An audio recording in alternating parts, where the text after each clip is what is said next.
जगद्गुरु श्री तुकोबारायांनी म्हटलेले आहे की संत चरित्र परमपवित्र सादर वर्णावी।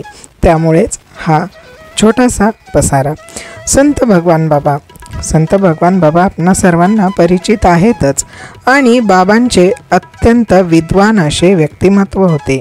त्यांची राहणीही त्यांना शोभेल अशीच असायची। लहानपणीच ते गीते बाबांच्या दिंडीत पंढरपूरच्या वारीला गेले आणि गळ्यात तुळशीची माळ घातली। त्यांना गुरुकृपाही लहान वयातच प्राप्त झाली, किंबहुना त्यांनी हट्टाने गुरुकृपा प्राप्त करून घेतली। परंतु जसजसे वय वाढत गेलं तसतसं भगवान बाबांची खरी ओळख, त्यांची खरी प्रतिभा समाजाला समजायला लागली। परंतु काही समाजकंटकांना हे रुचले नाही। त्यांना बाबांचे मोठेपण पटत नव्हते आणि मग काय झाले, सुरू झाले कटकारस्थान आणि एके रात्री या भ्याड लोकांनी बाबांच्या अंथरुणात चोळी ठेवली। बाबांची बदनामी करायची होती ना यांना, हे राक्षस। पण निर्दोष असल्याचा पुरावाच बाबांनी असा काही दिला की संपूर्ण आसमंतच थरथरला।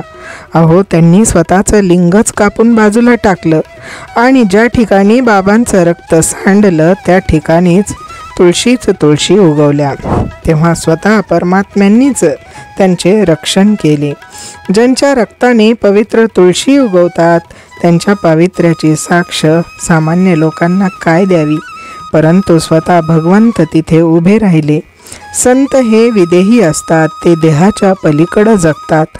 म्हणतात ना, तुळशी उगवल्या रक्त सांडिले जेथे, धावोनिया आले देव दिले अभय तेथे।